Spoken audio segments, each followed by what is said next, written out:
Welcome into the Autzen Audibles Podcast. Prehm and Erik Skopil on the show today. It's been a long time coming. We've wanted to do a basketball podcast. Obviously, football season played a factor into the delay of it, and then the start of both teams delayed it. But here we are. Both teams in the stretch run of their regular seasons, both playing for different stakes, unexpected stakes for both. They're both not where they want to be. We're going to start with the men here first. It's a program that coming into the year, they were expecting a deep roster, going 10, 11 guys deep. They were expecting a team to field a tournament team. And I feel like you watch that first game of the season against what has turned out to be a solid Georgia team. They're not an elite team, but nonetheless a solid team. They absolutely destroyed the Bulldogs in game one of the season. And you saw some glimpses of it. And then you felt like this team was maybe going to be a tournament team. They had the talent, you felt like. And then for the third straight year now, injuries have just decimated the rotation. Three guys that were supposed to be starters at the beginning of the year, Nate Biddle, Jesse Zarzuela, and Keyshawn Bartholomew are all out for season-ending injuries. Mookie Cook, a freshman, has dealt with an injury that happened before he even got here, and he's only been able to play 4 or 5 games and is done for the season. And Foley Dante has only played like 11 games because of injuries. Jackson Shellstead has had injuries. The list goes on and on. Injuries have impacted this team, and unfortunately, it's the third straight year. I think this team would be different if they were healthy, but it's also fans are getting tired of hearing about the injuries and the lack of success and the lack of continuity on the court because of said injuries. And maybe that's fair, maybe that's not fair. We'll discuss some of that, but it's a team that I think had expectations of being in the tournament. They needed to have those expectations, and I don't know yet how to judge this season because it's a weird one. The injuries have certainly impacted it, but at the same time, it's kind of getting to that point where you can't lean on those injuries anymore being not making things okay, but at least walking away saying like things are going to be better because they'll be healthy next season. This is the third straight year that this has happened. Well, right, and you do get to a point where Dana Altman does have the roster he has, and he's now known for a minute that he's had it. And I think the thing that sort of stands out to me a little bit here is, and those listening know, I suffered a concussion on like January 3rd. It was a couple of days after the Fiesta Bowl. I'd been following the men's team. I actually covered the USC and UCLA home games right before that, and Oregon won both those games. And, I kind of came away feeling really optimistic about where they were because they won those games. They were kind of on a bit of a roll there to start conference play, and they were doing it without Nate Biddle. They were doing it without N'Faly Dante, without Mookie Cook. And the discussion at that point was, man, when they get all of these pieces back, they're just going to take off. And man, Jackson Shellstead at that point was playing, I think, at a level where you're going, is this the best true freshman Oregon has had like ever in terms of just the way he was playing? I mean, he was playing at such a high level. And especially playing at that position where he was handling the ball so much. And then you get those guys back, Matt, and you can correct me if you disagree on this, but, then you do get N'Faly back. And then Nate Biddle does return, and obviously that was very short-lived, and same thing with Mookie Cook, but you kind of start getting these pieces back, and you think, okay, it's going to – not only are they going to go from being a team that was able to beat USC and UCLA kind of shorthanded, where you were playing Kwame Evans Jr. and Mohamed Diawara like, 35, 25, 30 minutes per player, which was not what the intended, I think, plan was going into the season. Well, you're going to get these guys back. But when they get back, they just haven't really taken that stride. And in fact, it's kind of gone the other way, Matt. And I don't know, like you can kind of maybe speak more towards it because I've missed a lot of these games because of the concussion in terms of being able to actually watch it. I've obviously followed and done the box score watching. But what is it that's taken place here when they did start getting some of these players back? Because you do look at the splits for especially like a Shellstead, where he was playing in kind of like a lead guard situation to now, I know he just had a couple of good games in a row, but it seemed like he kind of hit a wall there or something kind of was off in terms of what happened once N'Faly came back. Yeah, I think you're right. I think they found a way that fit their style of play, and it was let's go real fast. essentially. They weren't shortening the game, and they were playing basically 5 out when for most of 5-man out, and they didn't really have a post presence when Mo Diawara was in the game. He was down on the block every once in a while, but they weren't force feeding the ball into the paint, and it forced everyone to be spread out. They were a lot of dribble drive, penetration, kick outs, swings, passes, and it fit kind of the style of play that they had. And I actually had discussions with some people on press row a couple times before these guys started coming back that maybe Nate Biddle would be the better fit between Biddle and Dante. Just from allowing them to still play that 4 out or 5 out type perspective, because Dante's not a shooter. But I think we haven't seen Biddle really return. He played 2 games, and then he's got this illness that sounds pretty scary, where he literally can't leave his apartment to even get to school. He's lost a bunch of weight. He doesn't look good. He's trying to get back, but Altman doesn't seem very confident in that happening. But I've kind of flipped back to Dante being the more important piece, because he brings something that no one else brings on the floor for you, and that's a dominant big man. We saw it against Oregon State, how they just had no answer for his ability to back people down and score. But you're right, they haven't gelled like we anticipated they would.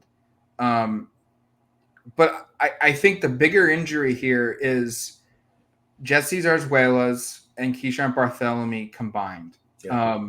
It's messed the rotations up. And if you notice, they struggled a little bit with before Bartholomew got hurt. They lost at Colorado, they lost at Utah, they beat Arizona State, and then they lost to Arizona. But the Utah game, they were ultra competitive, and you could have argued they should have won that game, and they just didn't play good. It was Dante's second game back. I think Biddle's second game back as well, or third. Maybe Biddle came back against ASU. They were still kind of getting Dante into the mix, and I think if they had played that game today, they probably win that game, just because Dante's more in shape than he was a month ago, 6 weeks ago. But the Bartholomew and the Zarzuela injury has basically forced Shellstead to have to play 30, 35, sometimes even 40 minutes a game. And what we didn't see the first 5 games of conference play, which we should note, USC is terrible when we didn't know that at the time. Right. Talented roster. Yeah. We thought they were going to be good. They had injuries too, and their roster is drastically different now. UCLA was still figuring their things out. And we should know that, even though they're 4th in the conference, they're 14-12. They're a competitive team, but they're not a good team. And then Washington is bad. Washington State's improved. And obviously they're second in the conference. They're good. That's probably their best win of the season, right, Matt? Yes, 100%. Up in Pullman is their best win of the season. And then California came to town, and they're improved, but they're not good. So I think maybe the schedule that they played to start the year kind of inflated things. And Dana was I tried to get Dana a couple times to be positive about the 5-0 start, and he never did it. And I kind of wondered, hindsight, if he kind of knew, hey, this was going to be an easy stretch. We should have been 5-0, at this point, or 4-1. And he wasn't going to, boast too much about it. But I think the Bartholomew, what's happened is the scouting report on Shellstead is out. He's not a good defender. And if you look at Colorado, you look at the Utah game, you look at Arizona, and then you look at UCLA and Washington State as well, teams are attacking him. And because they don't have Bartholomew and they don't have Zarzuela, they really can't take him off the floor to help that. And what this impacts even more now is your other options are, okay, do we put Brennan Rigsby at point guard, which they've done a little bit, but he's nowhere near the ball handler. He's nowhere near the creator. And he also is struggling defensively. He's no better than what Jackson Shellstead is. And then he's in a shooting slump, just, Shelstead's kind of getting out of his, but Brigsby hasn't shot it well the last couple of weeks. Or your other option is you put Jermaine Couisnard at point guard, or you ask Jermaine Couisnard to guard the team's top player, and he can do that, and he's a good defender, but it makes life more harder for him on both ends of the floor, because now you're asking him to be your go-to scorer and you're asking him to be your lockdown defender. That's hurting just the overall play of him. Jadrian Tracy, it's the same thing. I think we've finally hit the point where they've reached a certain number of injuries at a certain position where it's now making life difficult. Not because they don't have talent, but they just don't have enough of it. When a guy has an off night, they don't have another option to help alleviate that struggle. And Shelstead's a tremendous offensive player, but he's not good defensively. And we've seen, go look at the box scores over, since Colorado. KJ Simpson absolutely cooked Jackson Shelstead. Davion Smith from Utah did the same thing. Caleb Love, while Shelstead didn't guard him, was unstoppable for Arizona, and Oregon just didn't have enough defenders to throw at him, different guys to try defending him. Washington State, Miles Rice in the second half just lit up Jackson Shelstead. Now, Shelstead, we should note, was on Jordan Pope for Oregon State most recently for most of the game, and Pope is one of the league's top scorers, and he did not have a good night. So Shelstead has shown the ability to defend, but the defensive issues and the lack of depth and lack of options to replace guys who aren't playing well defensively is a big issue. And then they're playing a different style from what they were really good at, and it's a kind of a chicken or the egg deal, because Dante's your best player. He's the guy that few teams in the league have to stop, and yet I don't think he fits what makes everyone else around him play at their best. That's a very difficult water to maneuver. I was saying this to somebody recently, I can't remember who, but it reminds me, and it's not the exact same thing, but faintly of the Bull year of when, and it kind of inverted here because Bull was healthy for the first part, and then the team found its footing playing kind of a smaller style in the back half, and I think reached the Sweet 16 that year.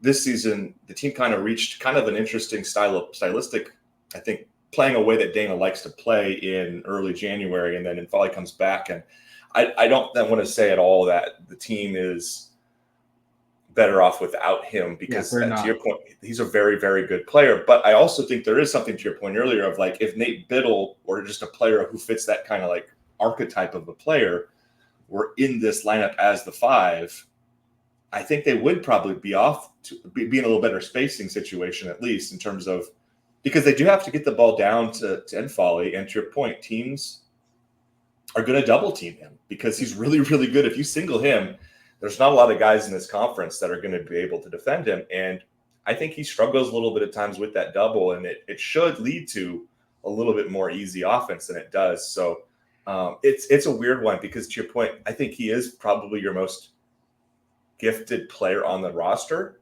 but I don't know if the team has been playing its best since he's returned, Matt, and I don't know exactly what to say about that. They've not figured out how to play together. And Dana's talked about this a ton, where everyone, they throw the ball into Dante, and he said, and everyone else just kind of stops moving and just expects Dante to dominate and to do whatever he needs to do and score. And that's not what's going to be conducive to a good offense. Everyone's got to move around, even though Dante's got the ball. And he's also pointed out that like they've spent all offseason preparing for an offense built around Biddle and Dante together down on the post, inside out. And then both guys really quickly got hurt out for an extended period of time, and they had to completely change the offense. And then midway through the season, throw Dante back in, but without Biddle, and now build an entirely third stylistic way of playing. And so, like, these sound like excuses, but I think it explains why this team is maybe so rigid still late in February. Why historically Dan Altman teams continually to get better and better and better as the season goes on. And this team hasn't shown that because they've literally had to change the way they've played now 3 times. And it's musical chairs. Every month you don't know who's going to be available. And it's hard collectively as a group to get better. Like I think Jadrian Tracy has improved individually from where he was at the start of the season to where he is today. I think you can say the same thing about Dante. I think you can say that about Jermaine Couisnard. I think a couple guys have maybe are in slumps a little bit. Like Rigsby and Shelstead were playing at such a high level earlier in the year than they are now. Shelstead's starting to get back. Rigsby is not. I think if you just look at the pure numbers standpoint, they've done an unbelievable job developing Cario Aquindo into a 3-point shooter, a guy that shot 28% the previous year. And when he was added, I remember on duckterritory.com, on Twitter, and on this show, a lot of people were upset at his addition. Why are they adding a non-shooter to the team? He's shooting a team high 41% on threes.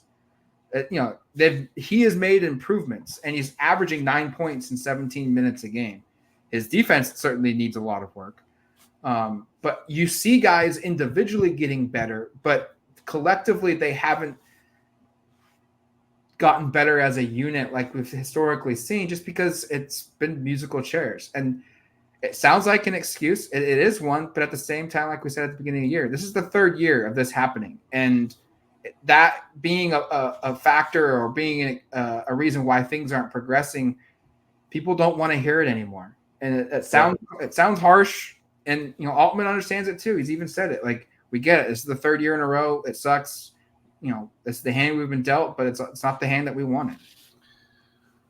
Yeah, and to the point of Altman teams typically finding their footing in February and March, that's usually with them having played for 3 months together. And to your point, Matt, this team has basically played with 3 different iterations of itself, and you're now in about week 5 of this team. So like maybe by the time they get to conference tournament play, that's when you see it, the light come on, so to speak, and maybe they're able to win that and make a run in the NCAA tournaments, and everybody kind of turns around and forgets that. But of course, that is absolute best case scenario here, because the margin for error to miss the tournament is very, very, very small. And, this speaks to the unfortunate part where in non-conference play, they didn't really have a lot of marquee wins. It wasn't a tough schedule. And the games that would have really helped them, some of them I lost because they were just really banged up. So they are in a pretty precarious situation, Matt.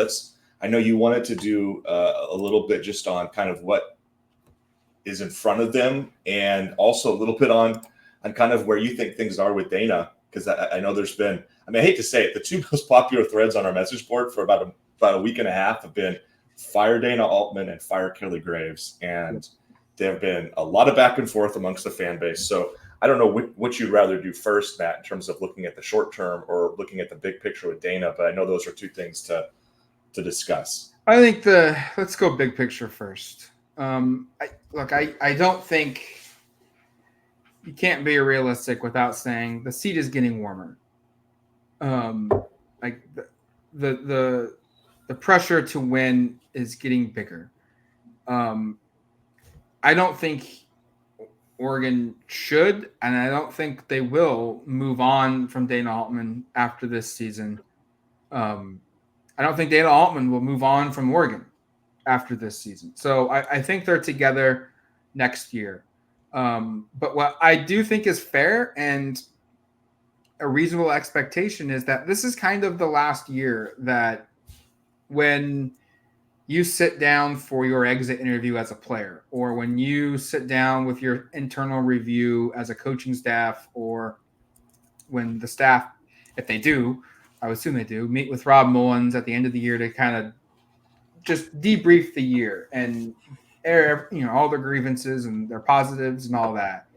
I think this is the last year that this group can come out and say, like, if it wasn't for injuries, we would have been a tournament team. Like moving forward, if injuries hit hard, tough luck. Like, you've had 3 years of experience trying to maneuver it. You've got to figure it out. And the one caveat I will say, though, is that they have – it's very clear. Everyone knows it. They've been decimated by injuries. And yet they can only worry about themselves. They can't worry about the strength of the rest of the league. They can only worry about themselves. And so even though I understand the league hasn't been this elite league the last couple of seasons, they still have managed every single year over the, this year they're at 9-5 in conference play. They're 3 wins away from 20 wins in the regular season. And we should note that whenever Dana Altman has won 20 games in the regular season since 2012, 2013, they've made the NCAA tournament. So that's 1, 2, 3, 4, 5, 6. That's 7 times when they've won 20 games in the regular season. Every year they've made the tournament. They're 3 games away from winning 20 in the regular season. I'm not going to say that's a guarantee that they make the tournament. And not only that, they've, even through these injuries, last 3 seasons, this year, last year, and the year before, they have been in contention towards at the very end of the last week of the season for a top 4 spot in the conference play and in the Pac-12 tournament. They're competitive. They had a path towards the very end of the year of trying to get a share of the league championship. This season, they're technically not out of it. And while I don't think it's going to happen, the path to a league title is very, very plausible. Like, they still have to play at Arizona. Right. Arizona still has to play Washington State this week. Those are the 2 teams ahead of you. There's a real possibility that Oregon could find themselves into a tie for first place in the conference. And so I say all that knowing, like, think about how bad the injuries have been. And yet every year, this team has been able to at least stay competitive within its own league. The conference record hasn't bottomed out. Ohio State recently fired their head coach, Chris Altman.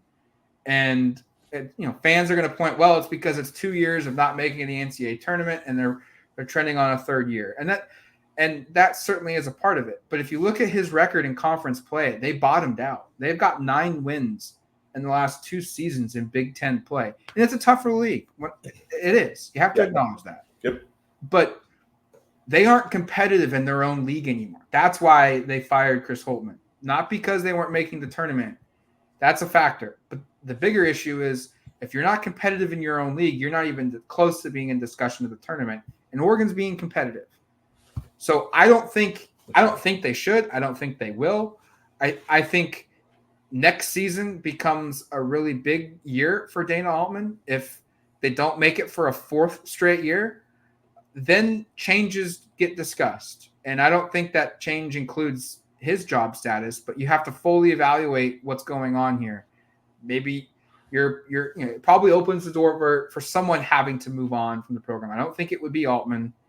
I have a hard time firing the school's all-time leader in wins and tournament appearances and all of that, as long as he's being competitive. Now, if next season shows up and something similar happens to Ohio State, where they aren't competitive at all in Big Ten play and they win 2 or 3 games, then probably have to really think about the longevity of the program. I don't think that will happen, though.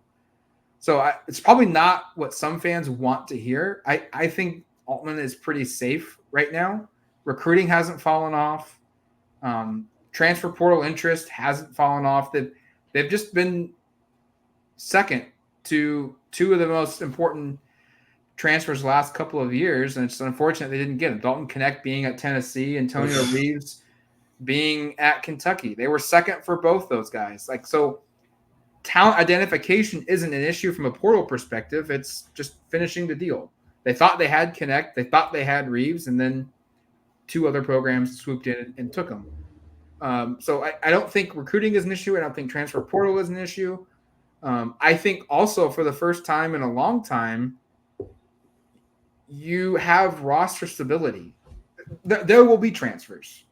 There will be guys that leave this team after this season. But between Biddle, between Shellstead, between Tracy, between Kwame Evans, Kario Okendo, Keyshawn Bartholomew, Brennan Rigsby. I think a good group of those guys, Mookie Cook, those guys, if you can get 75% of that group back next season, Shellstead being the most important guy, and I don't see any reason why he would leave. Right. Get those, 75% of those guys, Kwame Evans back, like plus what you have coming in. You add one or two portal guys. The talent level is as good, if not better, than it was this season. And things are progressing up, and you're trending up. Now you have roster continuity. I think if you move on from Dana Altman, you lose everybody, basically. Probably. And now you go into a new conference that's even better with a completely gutted roster. What every Duck fan is making fun of Washington football for, that would happen for men's basketball, going into a tougher league without a head coach, without your best young players, and you probably lose your recruiting class as well. So I don't think it's beneficial to move off at all. And I don't think it should be anyways. Do we want to talk about the women now, where these conversations are very different? Well, yeah, absolutely. I mean, and just to be clear, man, I mean, it's not my beat. I'm obviously not as following quite as closely, and the concussions really got in the way. I was really enjoying watching this team, but I have a hard time moving on from Altman for a lot of the reasons you said, and also just because I think in general we're way too quick to want to fire people. I mean, like Tosh Lupoy, we had message board threads suggesting he'd be fired after his first year as defensive coordinator at Oregon. That's kind of crazy to me. Mm-hmm. And, I'm not saying that everything was perfect, but look what a little patience, look what it did, right? This last year's defense was much improved. And I understand a lot of people listening will just say, well, Dan deserves credit for that. But I think Tosh deserves some credit. Like, he's pretty invested. You talk to the players, they respect him. You talk to coaches around the program, they respect and think Tosh does a good job.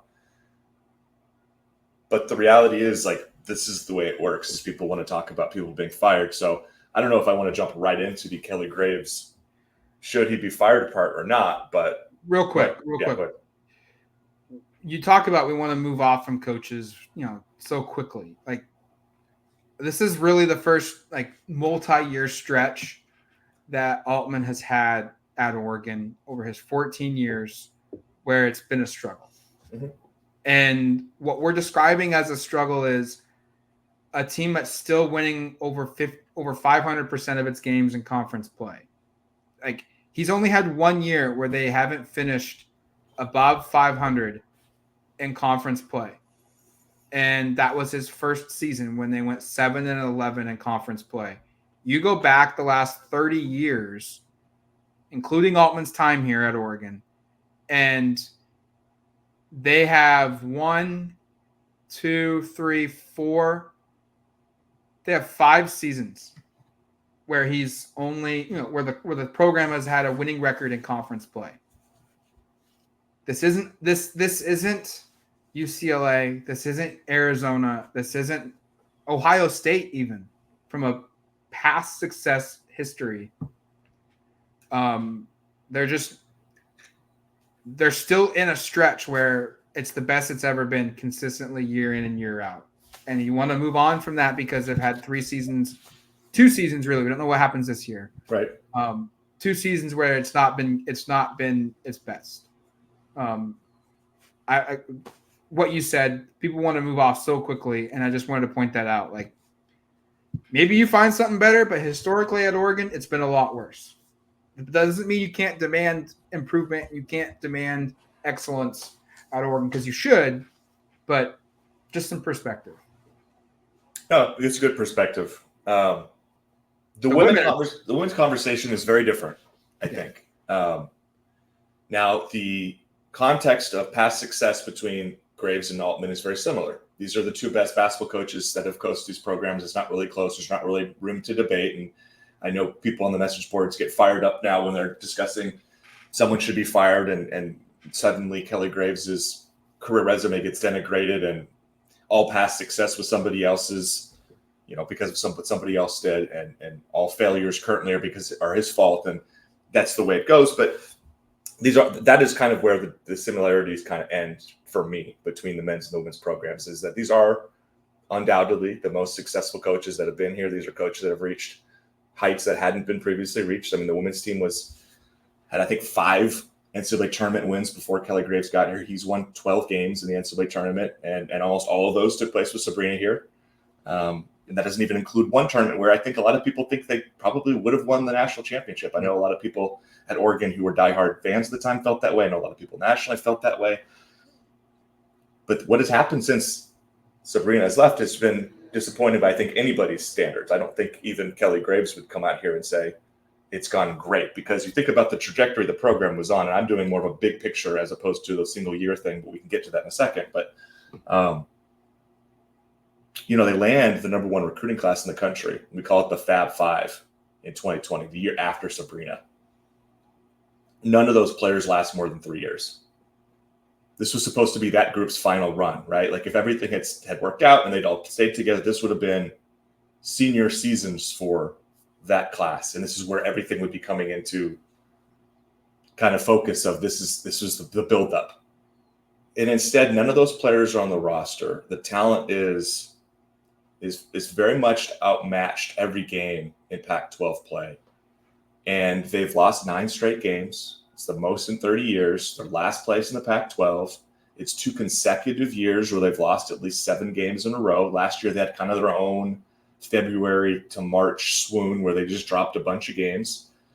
And last year, by the way, they almost made the NCAA tournament anyway. Like, they had, I think, the net rating in the 20s. They were one of the last 4 teams out, even regardless of that. But this year's season has been very different. And, kind of my piece and what I really wanted to say on this is, I'm not a guy who comes out and says it's time to fire anybody. And I'm not going to say on this podcast it's time to fire Kelly Graves. I don't feel like that is probably my place to do that. I will say, having watched the last 2 games and just kind of the slump they're in, it's probably the first time I've understood fan frustration and felt like there's a lot of points that you can argue in that favor, right? Like, because there were people saying he should have been fired after last year, and you're kind of going like, well, if you look at the history of the program, this is the most successful coach ever. At least they made the WNIT. I know it's not a step forward, but maybe let's give him some time to figure it out. It's a tenuous situation here, and I do think, unlike Dana Altman, because you made the case for Chris Holtmann and the Big Ten for why that made sense.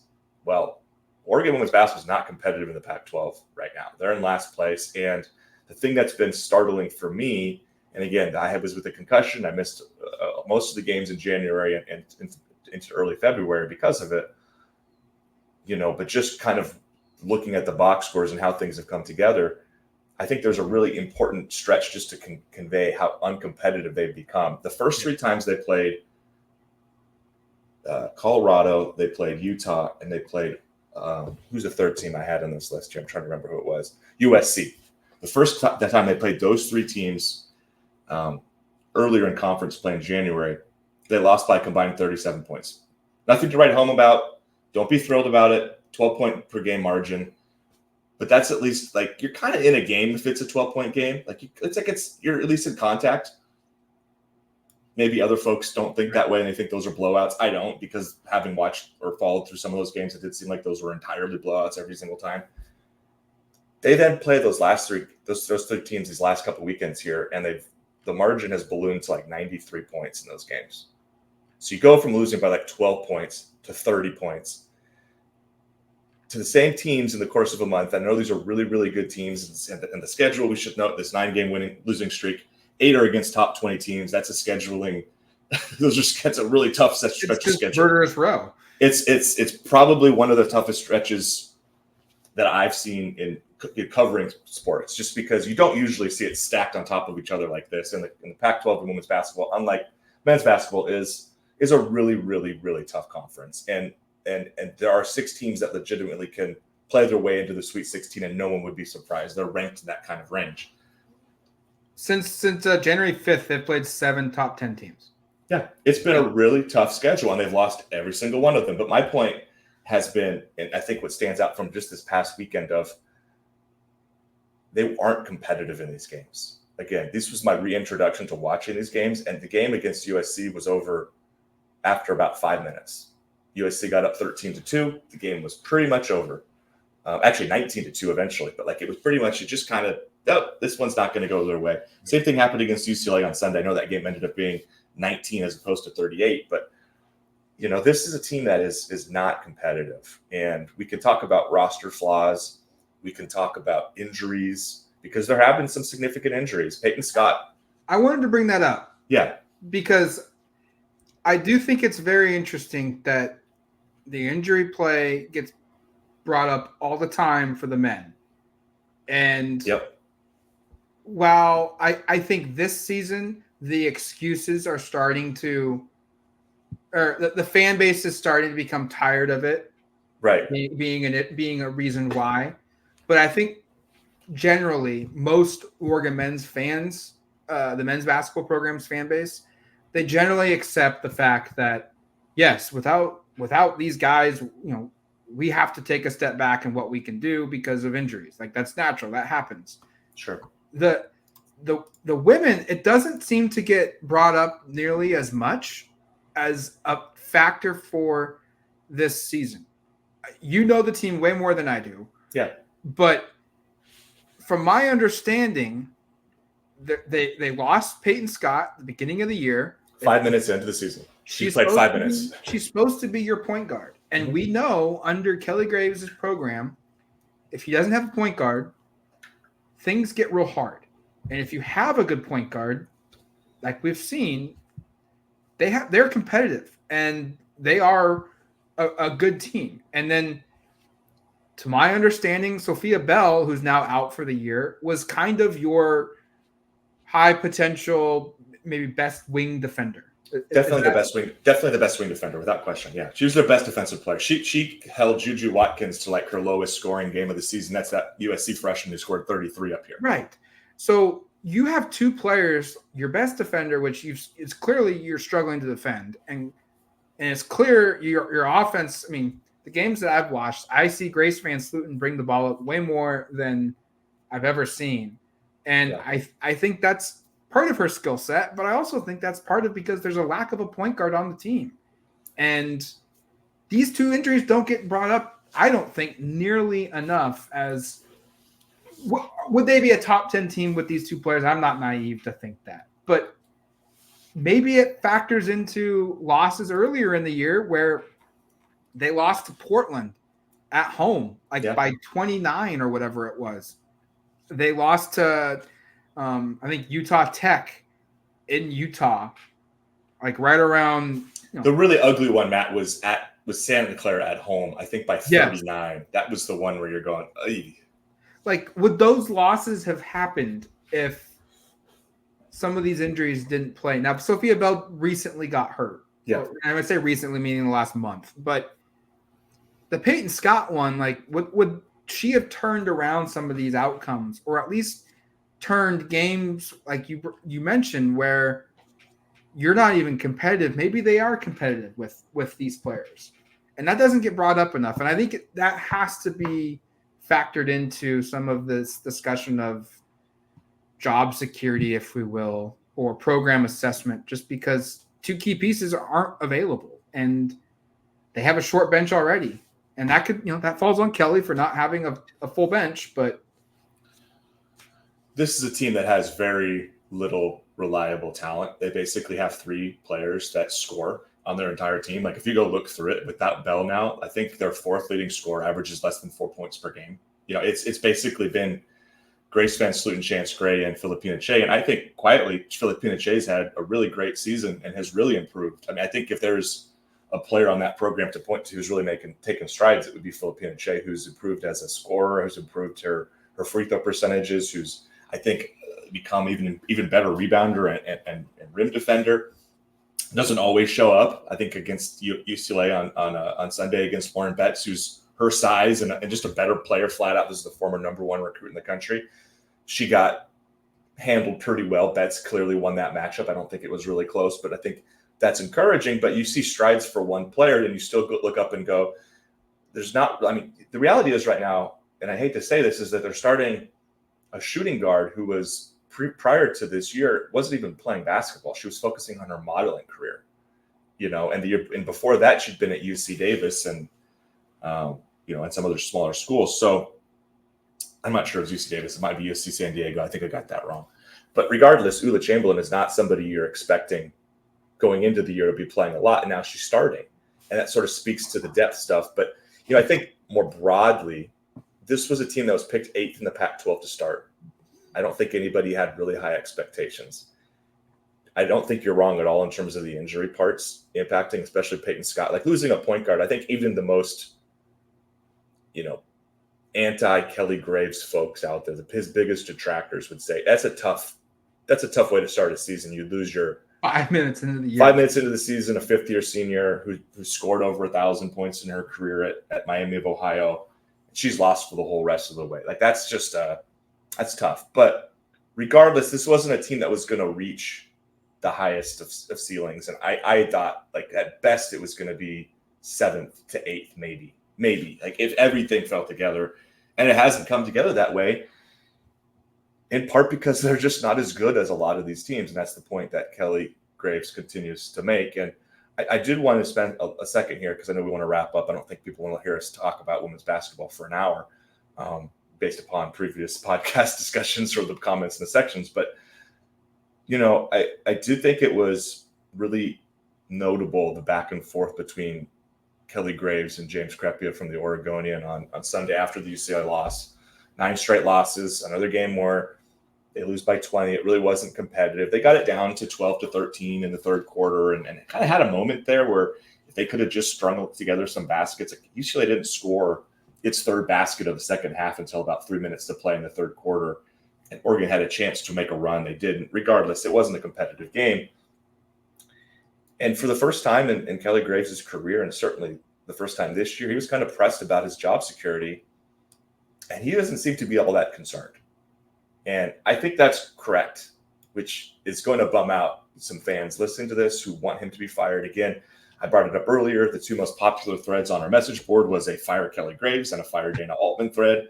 Notably, the fire Kelly Graves thread had like no downvotes. Like everybody was kind of like, I guess. And the fire Dana Altman thread had like 80 downvotes. Like I think a lot of people, just consensus on our message board, people are much more agreeable that Kelly Graves deserves to be done at Oregon and they need to make a change. I don't anticipate that happens. He's under contract through the end of the decade with at least in the women's space, a pretty lucrative deal. They'd have to pay about $6 million for him not to coach here, which would be something they could certainly stomach if they really wanted to, if they thought it got to that point. I don't know if that is where Rob Mullins is. I've had a hard time kind of getting a lot of people to talk about this, as you'd understand. But my sense is that it's not probable that he gets fired. I do think it for the first time, I've kind of gotten to the point where I go, it does feel like it's going to take everything falling into place for this to turn around and for the ship to really be righted to a place where they can get back to contending for top half of conferences, to making NCAA tournaments, because the roster is so beaten down right now. And unlike the men, and this will be my last point, I think unlike the men, the women have really suffered from an inability to retain players. Yeah. And it's not really been a recruiting problem. It's retention. It's been a retention problem. That could be NIL. That could be coaching staff issues. That could be coaching staff issues. That could be a lot of things. Like I know 1 or 2 of the players that have left on totally great terms. They left because they didn't have playing time opportunities and they went other places, and or I shouldn't say opportunities, but they didn't love their playing time situations and they went to other schools, were given more opportunity, and they blossomed. But I think the thing that makes this most glaring is when you're a fan of a team and you see all these big time players brought in, and Oregon had brought in probably like close to double-digit 5-star recruits post Sabrina. Like it was an incredible amount of success on the recruiting trail.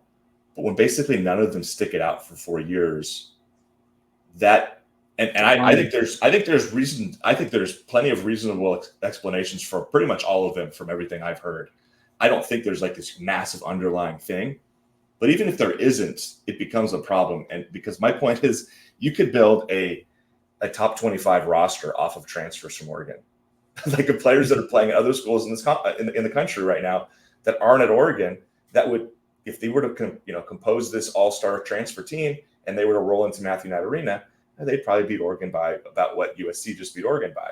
So that's the part I think that really bothers fans, is you're looking up on the roster and you're going, okay, this team's not very good, but if we had just been able to hold on to 50% of the good players that left, we wouldn't have this talent gap, which is currently the issue. And even if there are reasonable explanations for it, the coach is going to be the one charged with roster retention problems. So I'm glad you brought that up because, like, inverted, I watch games here and there for the women because I'm so focused on the men's team. Mm-hmm.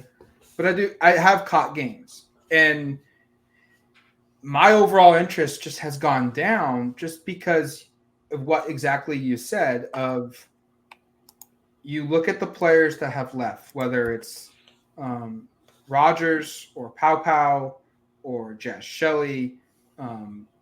They just played Angela Dugalich this last weekend at UCLA, who's a very good player.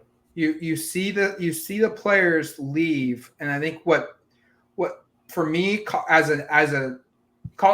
me like the average fan. What would cause me for concern, and what would be a concern for the program, is you see familiar names leave to go to better or equal footing schools and have better careers than they are having at Oregon. And that is a concern and I don't think that also means you have to just cut bait with everyone that's associated with running the program and start over. But that's, I think, probably the charge this offseason, because like you, I've gone back and forth on this.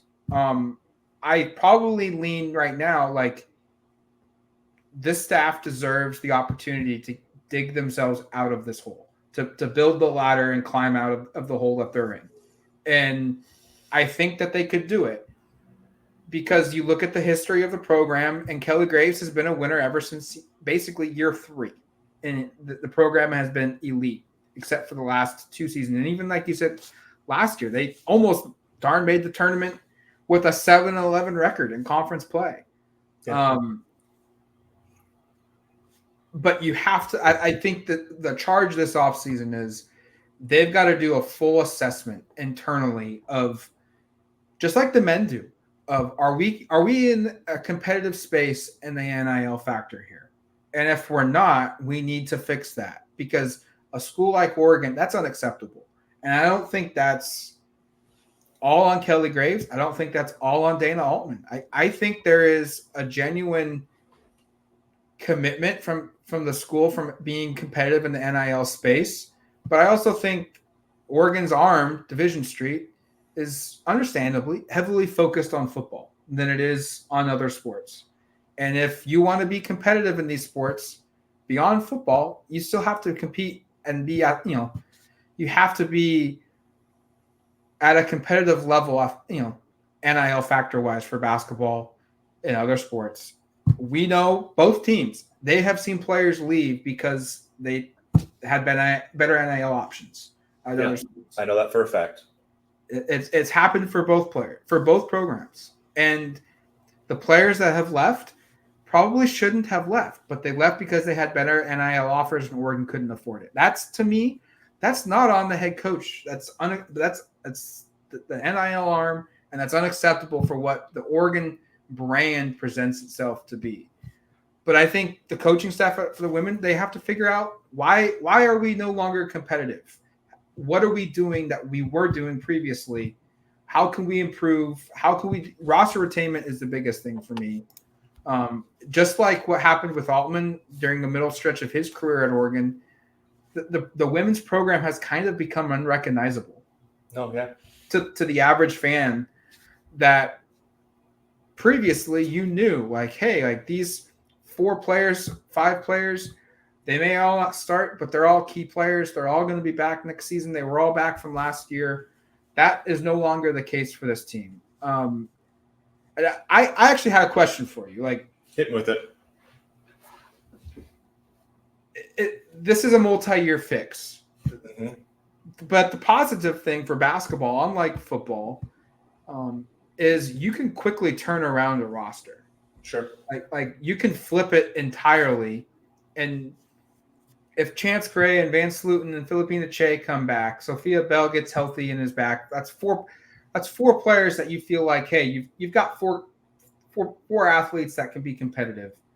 Peyton Scott, is she projecting to come back, or Graves has said she's softly committed to planning on returning. She has eligibility. So let's just lump her in the mix. Now you've got 5. You've got a starting 5 that you feel like you can at least be competitive with.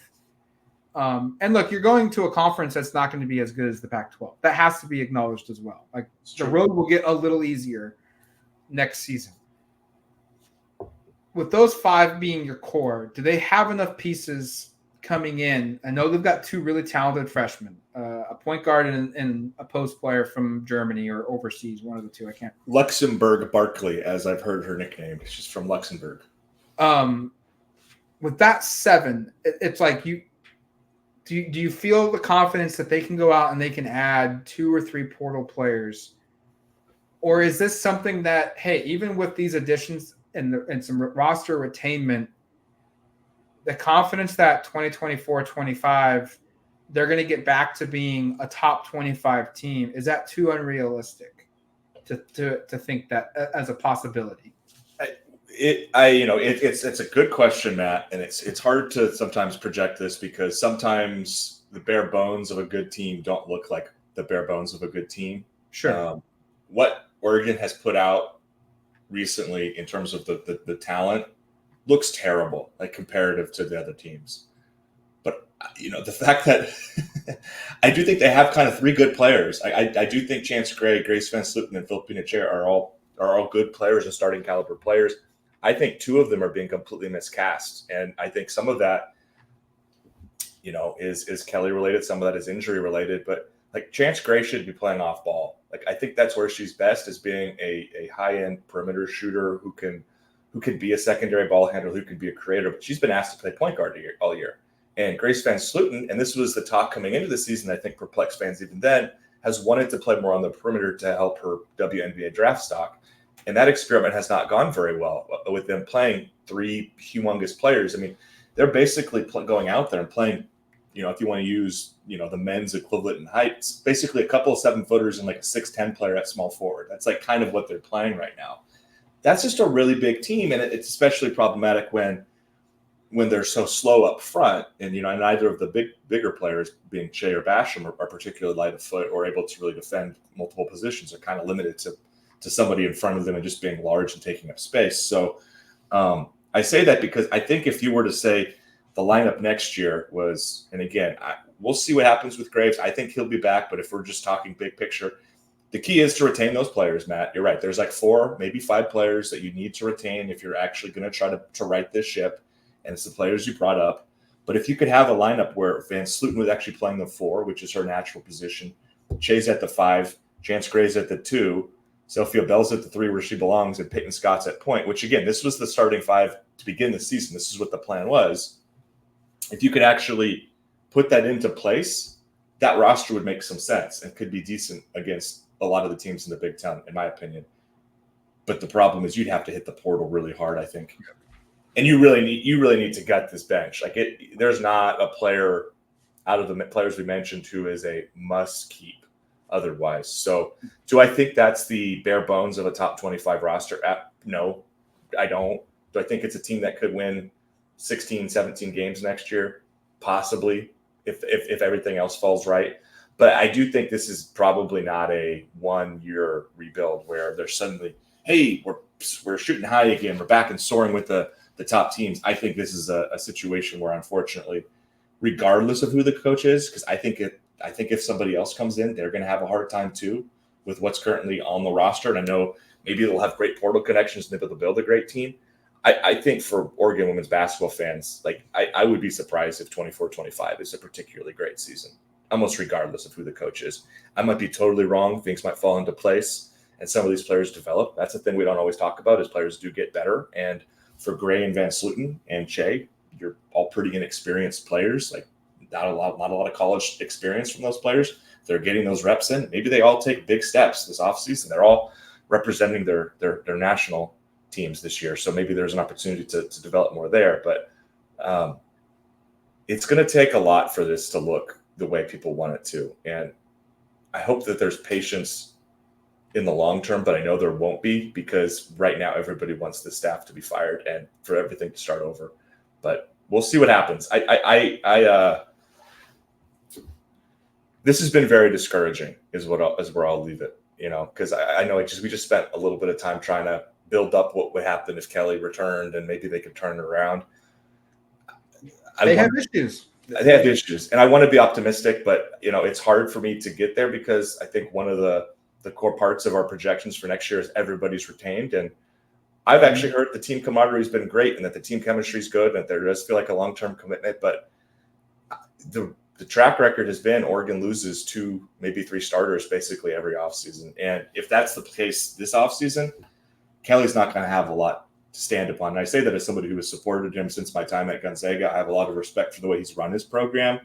I do think he is the most successful women's basketball coach here by a long shot. And when he was defending himself, talking about the history, like he has the right to say those things because of what he's accomplished here.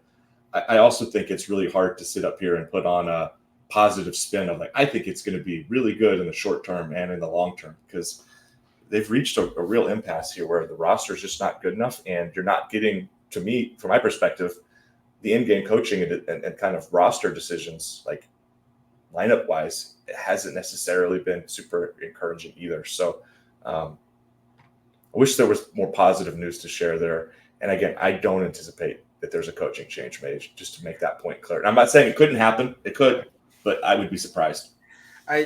We'll end it here just real quick. I just want to make one comment. You can respond if you disagree or not. But I don't think it's good practice by the school to make a conference change and a head coach change at the same time. You're navigating waters you've never navigated before with a new head coach. This is for both the men and the women, quite frankly. I would much rather get your program kind of settled in to the rigors of the new conference and then make a change than deal with the ugly and a new conference. Because the worst thing that could happen is you go to the Big Ten with a new head coach, whether men or women, the roster is completely gutted. Excuse me. The roster is completely gutted, and all of a sudden the program dips even further from where they're at, and then the narrative becomes they're not good enough for this league when you kind of set yourself up to already fail because of the roster getting gutted by a coaching change. That concerns me. So I would keep both just to go into the Big Ten and usher in things and then reassess a year or two after. We'll see. I don't have a real strong opinion that way, Matt, because I could also be convinced hey, maybe going into the Big Ten with a new leadership. Right. New hope. Yeah, turn over a new leaf and start it that way. Like if you were Rob Mullins and you were to make that decision and that was kind of your message to the fan base, I would be understanding of that as well. But I don't also disagree at all with what you're saying there. I think you could do it either way. And frankly, I think Kelly's going to get another year. And it's going to be a really imperative thing that he takes a hard look at the mirror and figures out a way to retain players and also probably has to make some staff changes. And that's another thing we haven't really talked about, but it's a very young staff. You look at who's been with him for a long time. A lot of the key assistants, and I know one of their names is Mark Campbell, is TCU's current head coach, who's kind of had a really rough run because of some injury stuff, but that's another part of this is that it's a young assistant coaching staff. A lot of the coaches he had kind of cut his teeth with and worked with at Gonzaga or at Oregon are no longer with him. And I do think that has played somewhat of a role. So I would be curious to see if they reassess some of the assistant coaching decisions there if they do make changes. We'll probably discuss more with both programs here and I'm not going to say the immediate future, but here in the next couple weeks to a month, once kind of each. I don't think we need to do a recap of the women's season right when things are over. Maybe we let the dust settle for a week and then dive into the women. The men will dictate what happens for them.